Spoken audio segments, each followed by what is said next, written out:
Manly Hall official, is glad to produce, publish and offer. Impractical Occultists. The greatest stumbling block that confronts students of the wisdom teachings seems to be the problem of proper application. A large number of so-called students are merely theorists living in a world of their own creation, separated by transcendental ideas from all of the practical problems of life. They live, move and have their being within a crystalline shell of their own making, which they seem unable to break through to contact the daily problems of life. The great cry is not for abstract ideas but for practical remedies to be applied to the world inharmonious and international diseases which we know as plagues, wars and economic disturbances. Occultists and mystics who are not able to apply their philosophies to the great bread and butter necessities of life have failed entirely to grasp the real truths of universal knowledge. Why do we find so many students who have lost contact with their brother man? They live alone on the tops of mountains, gazing down with supercilious mien upon the tiny ants and grubs which appear mere grains of nothingness from their elevated, but not superior, position. Why does the student have the feeling that everyone is beneath him in ethics and ideals? And why, oh why, is he too good to work? This list of questions might be continued indefinitely as one unexplainable why after another passes in endless procession, few of them complementary to the traits and qualities exhibited by so-called students of the wisdom teachings. There is no denying the fact that mystics are unusual people, but the strangest of all are the pseudo-mystics who are hanging twixt heaven and hell in a wondrous parachute of self-created concepts. Their eyes are upon the stars, with which they seek union, and thoughtlessly and heedlessly they push less fortunate brothers to one side, trampling on the rights of others, shirking with studious care their own responsibilities. They seem to feel, for some unknown reason, that 19e world should honor, adore, and bask in the presence of all who claim to be seekers of the light, and that all should hasten to cooperate in perpetuating the indolence of the average truth seeker. The mystic feels and expresses in his life the idea that the world owes him a living, that it should honor, respect and support him and rush to his beck and call because his mind is filled with contemplation of the absolute. Being engaged in such weighty and brain-racking thoughts as inspiration should not be disturbed by the rent man, the grocer or the cries of an atrophying stomach, but that someone gathered from the worlds of the unenlightened should do these things for him and so leave the master dreamer undisturbed in his celestial nightmares. Let us study these questions, the eternal whys, and arrange them with the analytical mind of a logical thinker freed from much spirituality and theoretical concept, and find the underlying innate reason concealed behind these eccentrics of the exponents of divine wisdom. An old saying is that the devil is proficient in quoting scripture and always does it to purpose. And just so the lowest qualities in human nature eternally seek vindication beneath a mock robe of the highest and most beautiful. When we ask the question why does not an occultist work, he excuses himself by saying he is serving the Lord, is concentrating upon world salvation or unfolding his consciousness through hours of meditation and other strange exercises which he is forced to perform 24 hours a day that he may prevent an earthquake, a tidal wave, or a revolution. Another will tell you that he cannot find anything to do that is congenial with his spiritual views. Another is incapacitated by a delicate constitution, etc. This is what they tell us, but when we analyze the problem we find that the real reason for the inertia among the divine is unadulterated laziness, which inherent desire to escape labor seeks to cloak itself beneath spirituality. If you're enjoying this video and finding value in the content, we kindly ask you to take a moment to subscribe to the channel. A large portion of our listeners and viewers haven't subscribed yet, and by doing so, you'll help us grow and continue bringing you more high-quality audiobooks. Your support means a lot to us, and it's just one click away. So, go ahead and hit that subscribe button to stay connected and never miss out on our latest releases. It is this innate quality of the lower bodies to escape the battle of the world which is the basis of recluses, hermits, and cranks. First it is a habit, then an eccentricity, later a fanaticism, then an obsession, and finally a murderer. Man humors these lazy little principles within himself until they become giants and he is murdered by his own creations. A large percentage of so-called students of mystic philosophy make no practical effort to be useful in world affairs or to meet the battles of life, and the real reason for this is they are lazy have found a pleasant, intellectual, highly respectable channel of human expression in which they can make themselves believe that inertia is a virtue. And whatever doctrine teaches that laziness is a desirable condition will be attended by an overflowing membership. No one likes to work without special training. No matter how you enjoy a certain thing, if you have to do it continually, it becomes monotonous.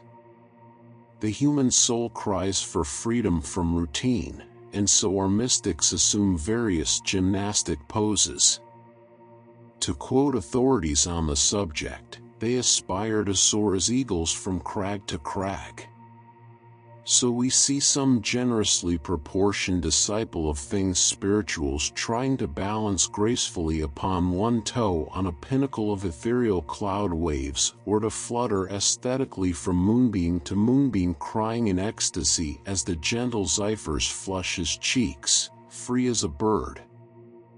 Upon this basis of spiritual aspiration, thousands of people who could make respectable grocers, clerks, window washers, firemen and floor walkers are now lounging around listening to delirium scientific outbursts and waiting impatiently for their avoirdupois to become transmuted into spiritual ethers that they may slip through the window, wafted on the gentle breath of Eros. So, we may say by way of brief condensation, that our so-called spiritual works are producing a series of lazy failures who would not do an honest day's work for the ransom of Croesus. And to top irony with calumny, they not only continue systematically to do nothing, but they expect to be respected and praised for it and pointed out as glorious spiritual successes as underscore they loll around waiting, like Wilkins Micawber, for something to turn up. Occultists with temperament are not uncommon.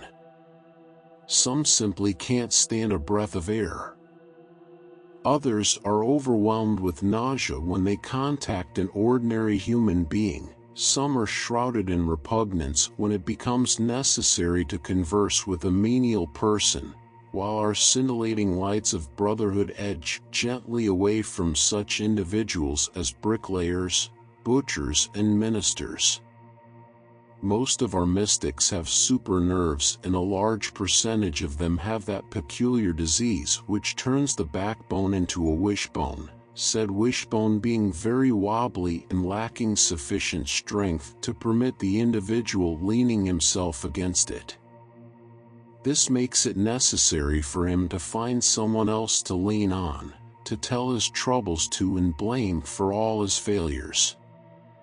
A person who is not busily engaged in something is a danger to the community, regardless of his religion. Wars, crimes, pestilences, gossip, and parlor parasites are the outgrowths and products of the germ of laziness. And never mind how spiritual a person may be if he is not really busy at some material, tangible and result-producing thing, he is a danger not only to himself but to others who might be infected by the bacilli he is propagating.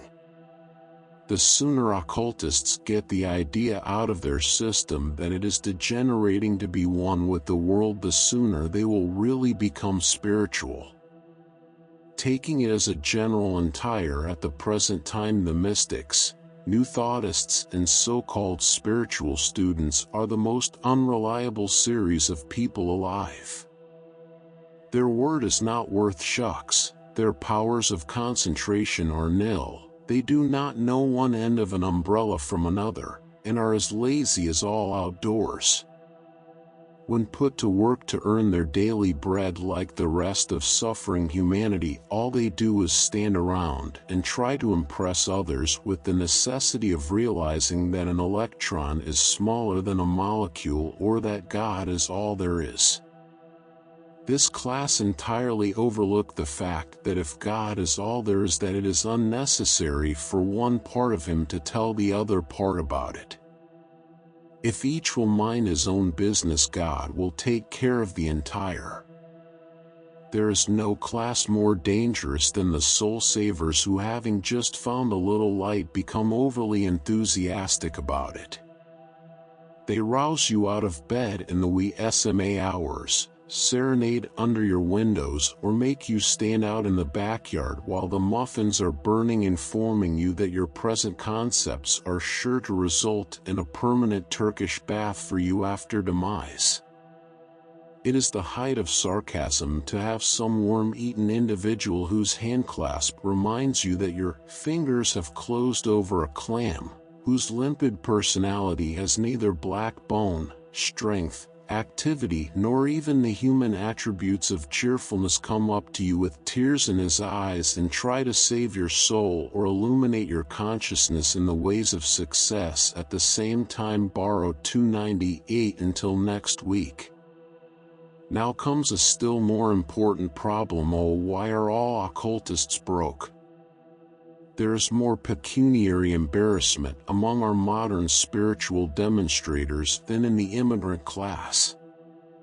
Every one of them are strictly up against it, and when asked why, they will answer that the world has not treated them right and that their high spiritual motives make it impossible for them to join the ranks of money grabbers and punctilious cash profiteers who make up our business systems. The mystic will tell you that his tender consciousness revolts against commercialism, therefore he is not well fixed because he cannot go back to that money-mad world he left behind. However, his conscience never seems to revolt against letting somebody else go out and earn it for him, and we find from proofs that when our mystic does get any money, he is just as commercial as the person he points out as a horrible example. Now, why, in plain English, is he broke? The answer is he lacks concentration of purpose, system, regularity, efficiency, and worst of all, he cannot take orders.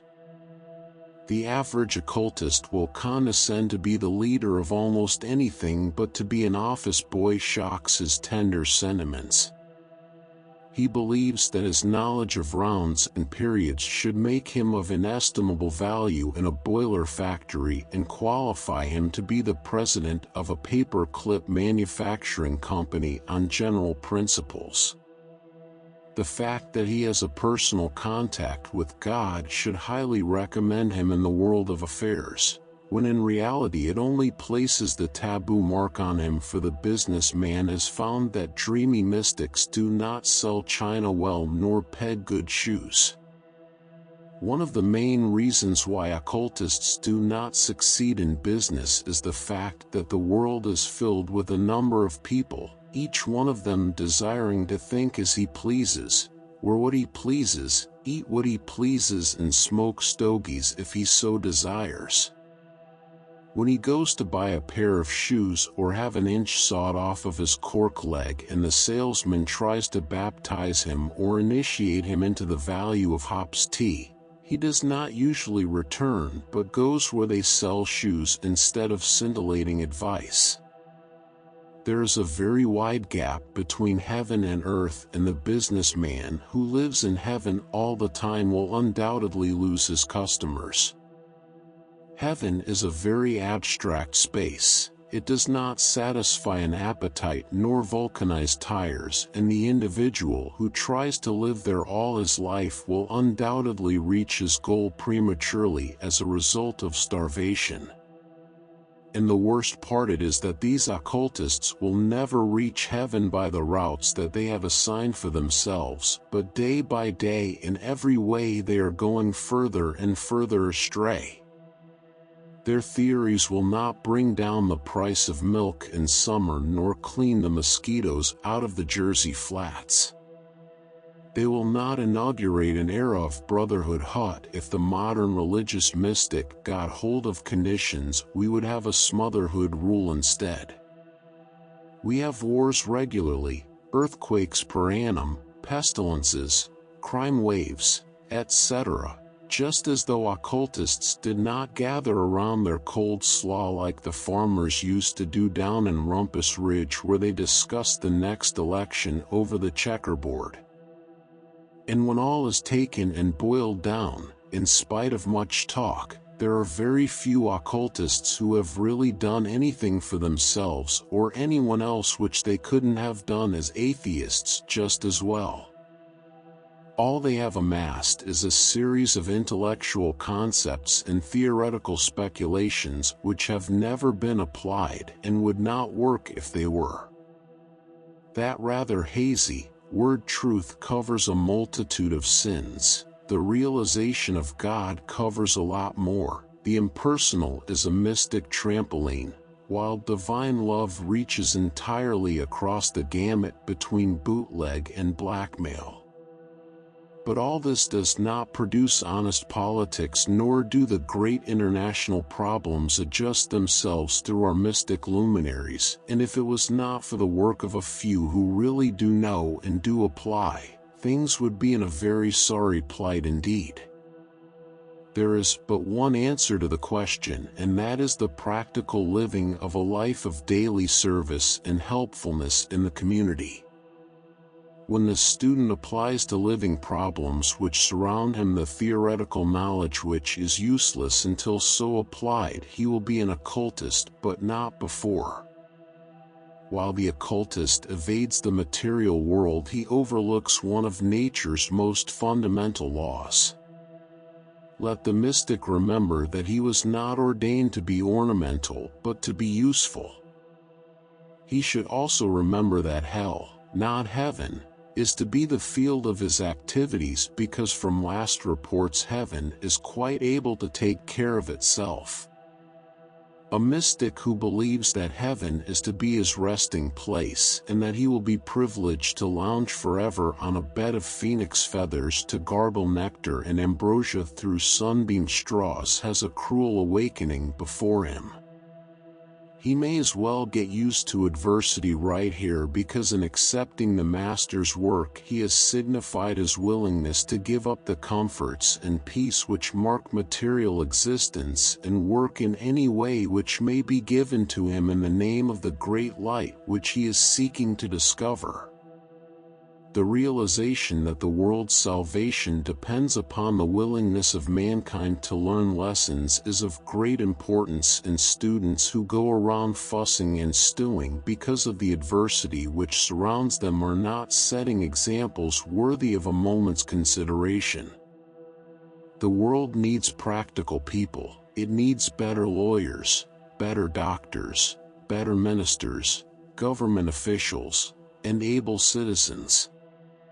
Conscientious shopkeepers, mechanics and artisans whose work is better and more perfect will thus help to glorify the entire.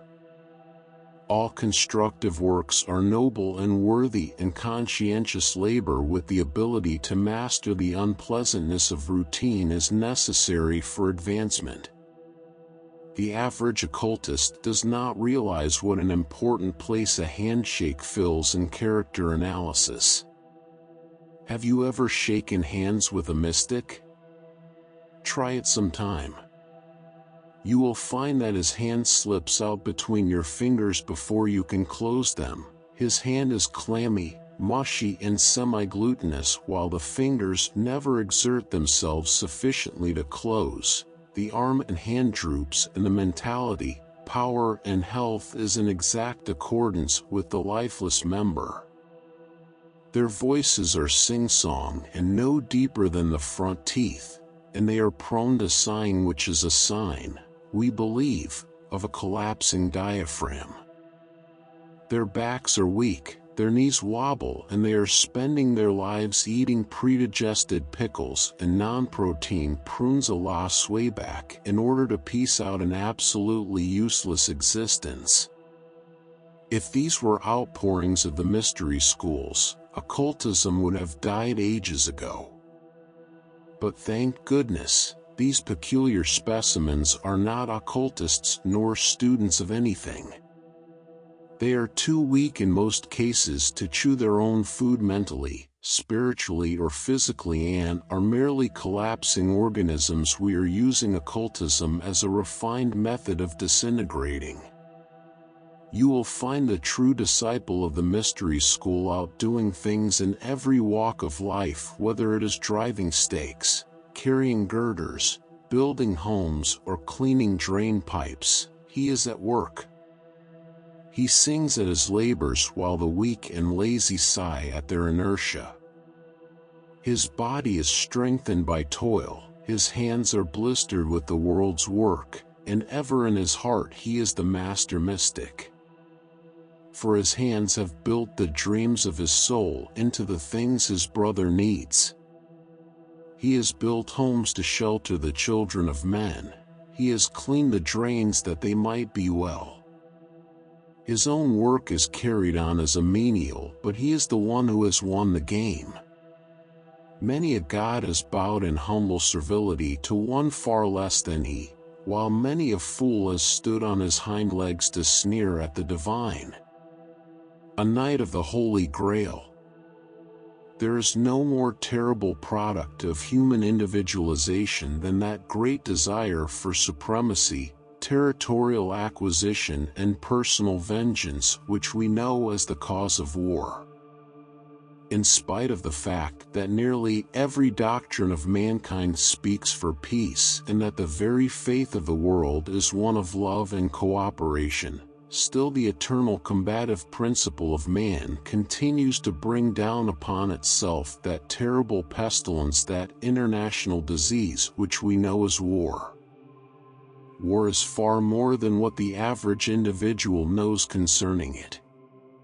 Not only is it a battle of living things on this visible plane of nature HUD, it is also a terrible conflict of mystic beings in worlds unseen. The very elements of nature seem to conspire, and strange creatures unknown unite with the endless stream of human passion, struggling, tearing and breaking. From the heights of the mountains to the depths of the sea, all nature seems to be one wild tempestuous mass of seething, twisting flame-colored forces. The armies on the field of battle are hot reflections of a mighty cosmic horde, struggling, wrestling, slaying and being slain in the living ethers of the invisible worlds. Through all of the universe a great shudder thrills as human beings loose the animal within themselves, which as a giant wolf rushes across the surface of creation, breathing flames of hate, playing upon the weak and foolish, tearing down the craftsmanship of the divine with murderous savagery. If war is terrible on land, it is doubly so far out in that ever-mysterious ocean. The sea has often been called the graveyard of the world, and in truth, its ceaseless foam-capped waves seem like ghosts reaching ethereal fingers upward from the darkness of the deep. Great nations, worlds, treasures unnumbered, knowledge untold, proud ships that once sailed the seven seas, all these lie buried in the misty depths of nature's wondrous miracle, where lurid shadows of strange swirling seaweeds alone mark the forests and cities of forgotten days. The lapping waves conceal in that unknown deep many a noble hope, many a great ideal. In these mighty depths many a brave soul lies in dark oblivion, and mayhap the restless souls of those unfortunates cause its endless motion. Here too the spirit of war is loosened, strange beings unseen to mortal eyes twist and writhe in the foamy depths, lashing the waves to fury. Great streams of fiery hate nourished by thoughts of men impregnate even the ocean's depth with powers demoniacal.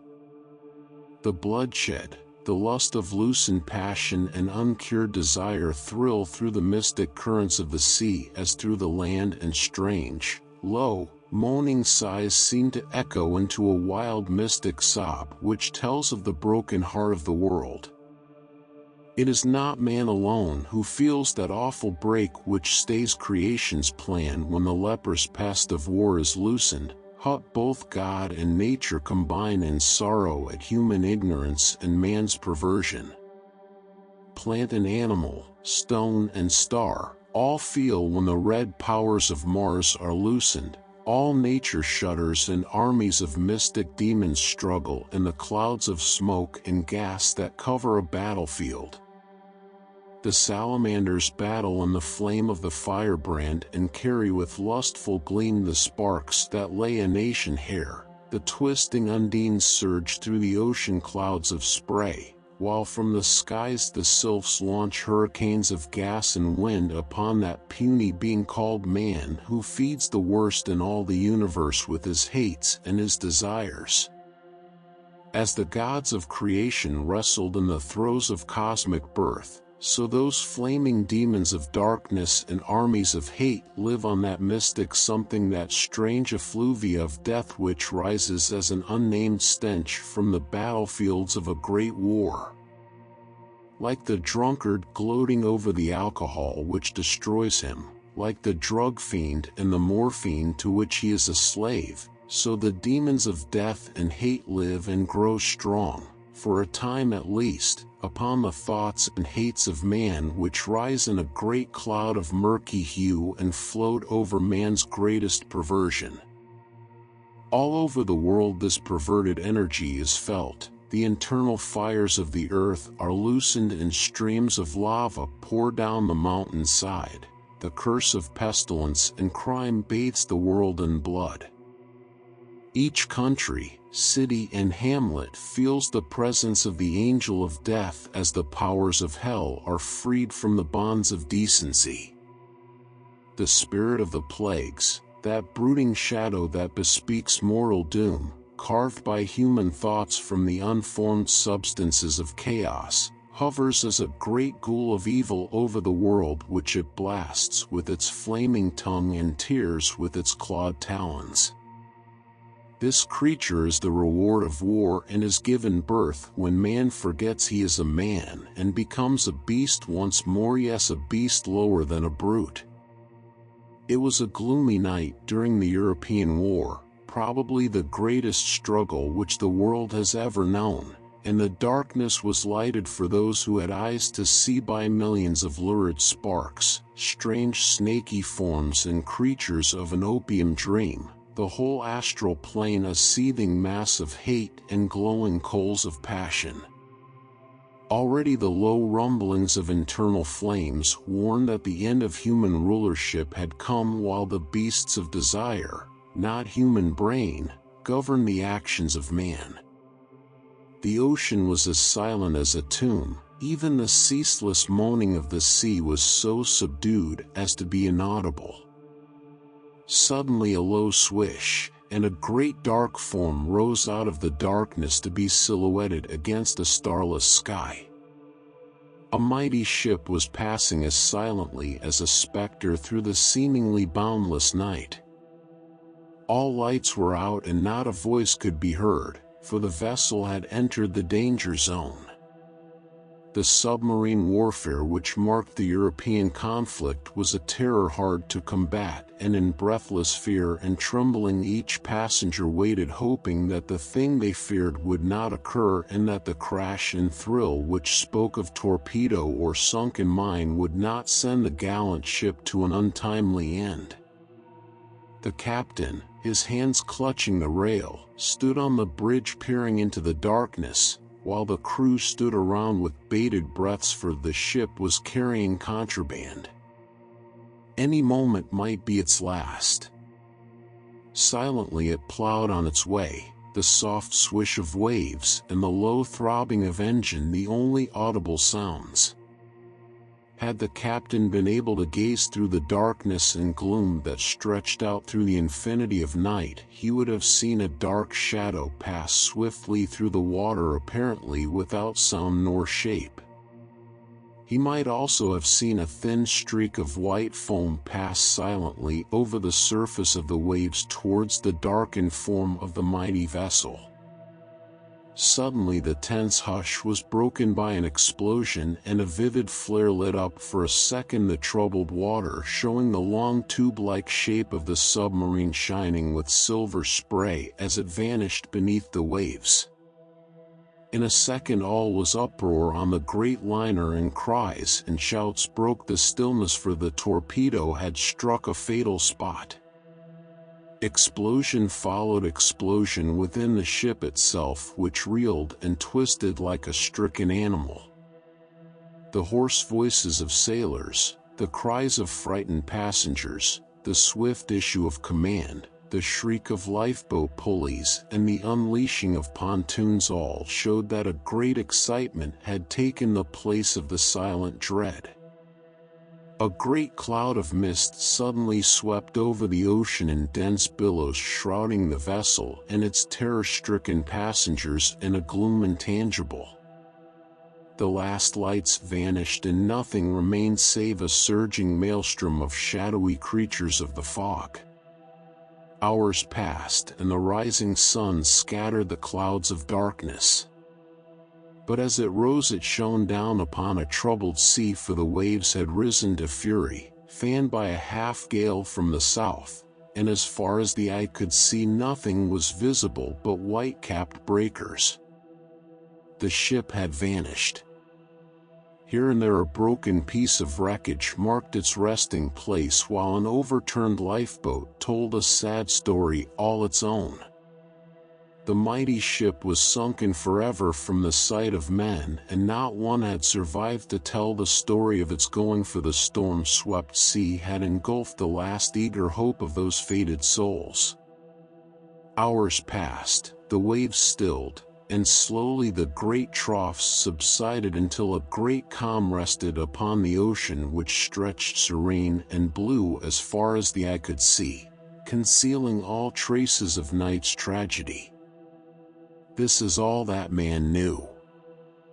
War had claimed another victim, and the hungry flames were nourished once again by the life-blood of the innocent. But there were other things that man did not know, which nevertheless tell of a wondrous plan and a wisdom divine. Somewhere above the world, where the mountain peaks of eternity touch the blue skies of a celestial land, there rises a single crag higher and mightier than all the others, clouds nestling among its precipices and cliffs. While storms break in the valley below, the summit of this low mountain is ever bathed in sunshine. There, rising from the very peak, stands a mystic castle, a temple undreamed of by mortal man, a palace of rainbow tints connected to earth by a glorious pathway of flashing jewels and mist. In the heart of this mystic temple stands a wondrous shrine guarded by the pure of soul and the world of men. It is called the Temple of the Grail, and is the home of the Lords of Compassion, for from it there go forth into the world the guardians of human destiny and the saviors of the weak. As we gaze upon the mystic castle, a shining figure passes out from beneath its lofty gates, a figure robed from head to foot in garments of shining color which gleam with the shades of opal and of pearl. Down the rainbow bridge of light the figure passes along a path which mortal feet can never tread. Finally, at the base of the mountain where it met the waves, the mystic stranger stopped by the side of a wondrous winged boat made like a swan. Stepping into the frail craft, which itself seemed but a dream and not a reality, the shining figure stood, and taking a thin cord of scarlet between his fingers, pointed out through the blue haze which marked the unbroken skyline. The boat seemed to thrill with life, and silently swift it glided away over the surface of the water. The waves were stilled as the boat passed, and like some mystic phantom the shining figure standing in it drifted away amid the blue waters of eternity. On and on this beautiful being passed. The mirror-like waters of peaceful blue slowly turned into surging waves of mid-ocean. The mighty mountain that touched the heavens vanished in the distance as though it had never been, and the tiny figure became the only living thing in an endless expanse of water. Suddenly he raised his hand, and the vessel stopped. Beside him lay floating upon the water a piece of wreckage. He leaned over the side of his mystic craft and picked up the broken stick, and holding it before him gazed sadly at it for several seconds, his great eyes lighted by a divine compassion. And then the Shining One sank in prayer in his tiny bark mid that endless ocean. His prayer was turned to the mountain that touched the sky, was turned to the great temple of shining pillars, to the mystic shrine within those holy glowed the blood of the Savior spark jed. His prayer was for the salvation of man and the redemption of the dead. As he prayed, a great glow appeared floating over the waters. It was a cup formed of a glorious stone, and in its heart surged a strange flaming liquid which seemed to pour out onto the waves below. The shining stranger rose and held out his arms to the cup. "Lead thou the way," he whispered. And as the shining grail floated over the ocean and finally sank beneath the waves, the brother of the shining robe stepped out of the boat. Instead of sinking, the waters became stilled beneath his feet, and without fear or hesitation the Knight of the Holy Grail walked out over the surface of the deep, his white robe blowing slightly as the breezes fanned the water beneath him. Reaching the trough of a mighty wave which seemed ready to break over and destroy him, the shining figure reached the top of a series of mystic stairs which formed out of the water itself and seemed to reach down to endless depths. Slowly the Shining One went down the mystic stairway and vanished beneath the water. Down, down, he passed, the light around him growing fainter and more greenish as he descended. Darker and darker it grew until finally a deep blue night enveloped him, lighted only by the glowing radiance of his own being. Strange sea creatures swam about him, and as he neared the bottom of the ocean, great twining arms of seaweed stretched up as though to encircle him. Strange fishes and crawling things unknown to man surrounded him, but G.1 sought to harm him, not even the mighty leviathans which swam in and out among the coral arches. Before him, brought into sight by the gleaming light of his own being, rose the hulk of a mighty vessel, in its side a gaping hole where the torpedo had struck and shivered its form. It lay caught between two mighty rocks just as it had been when floating above, save that now the deep gloom of the ocean bottom covered the scene, and its passageways and corridors were filled with water and swimming things. The mystic stood upon the deck, and then slowly he passed from stateroom to stateroom, from corridor to corridor. Just a few seconds in each, and then he passed on. But from the darkness of the ocean depths there arose one after another silent forms who had heard his voice and awakened from their sleep. As he climbed in and out and down into the very depths of the vessel, he gathered in the bewildered ones from the tombs of the ocean. At last he entered a little room where on every side lay torn and twisted machinery. There, caught among the wheels and pivots, was a lonely figure, a youth. The master stepped up to him and spoke in his soft, sweet voice, "Brother, awaken." As he did so, a strange thing occurred. The tense, set face of the dead man relaxed, and a mystic etheric form rose out of the body. "Who are you?" asked the youth, awakened from his slumbers. "Where am I? What does it mean?" And staring around in terror and amazement, he held out his arms to the Shining One. "You are in the depths of the ocean," answered the master, encircling with his arm the shoulders of the youth. "You are now in a different world from the one you have left." "Who are you?" questioned the youth. "I," answered the master, "I am one who has lived in the world of men and have become through my own labors a citizen of two worlds. I am one of the knights of the Holy Grail, the invisible helpers who labor with humanity. Come with me and I will show you your work and mine." On and on passed the Knight of the Holy Grail. There in the darkened hold of the vessel, amid the machinery torn and cracked by the explosion of boilers, were those pathetic forms that had not a chance to reach the upper decks. In every case the greeting was the same, and soon a shadowy file had joined the elder brother as he passed on through the ocean's depths. Through the caverns of coral and forests of seaweed passed the brother of the shining robe. Everywhere he found the darkness, and in every case he brought the light. One by one he awakened the children of men from the sleep of death and gathered them together that they once more might see the light of day. So the hours passed, and the minister of the gods labored far below, unseen to the eyes of men, known only to the dead who lived again through his coming.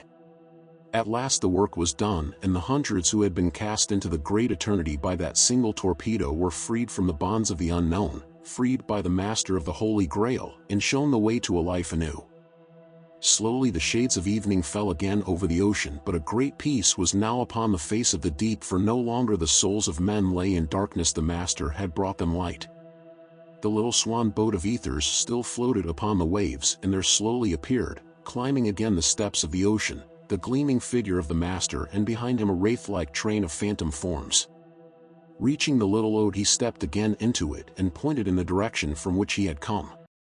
Turning he spoke, "Far up in the land among the skies is the home of the Lords of Compassion, who are those of our own living and dead who have seen the light and have labored for it. But a few short hours ago you lay in an endless sleep of uncertainty. Now you are awakened. Over the ocean and the battlefields of this war there are thousands so laboring that man may know of the way which leads to freedom and light. I have awakened you, now go you and do likewise to those others who do not know the way, but who, torn with shot and shell, are alone in an awful oblivion." Quickly the craft moved along, passing over the surging water with the speed of the wind, carrying away into the unknown the brother of light. Slowly the great temple on the heights of the mountain came into view again, bathed in the glory of its endless day. The work of the invisible helper was done again, and the Knight of the Holy Grail returned to the mystic shrine around which gather the brothers of compassion who labor eternally for the weak. Upon the silent battlefields, in plague-stricken lands, in pestilence, crime and disease, sorrow or death, man overturns his eyes upward to the heavens and the mountain tops from whence cometh his help. And in the moment of extremity the Knight of the Holy Grail is unfailingly there to encourage, to release and to inspire the souls of men struggling with the great unknown. And each day there are new ones gathered from the ranks of humanity who are ready to join that mystic band, who bow before the sacred cup in which gleams and sparkles the life-blood of the martyr Christ. Copyright 2025 by Manly Hall Official. Thank you for listening. Please consider to subscribe, like, and share to help the channel growth, new videos on a daily basis.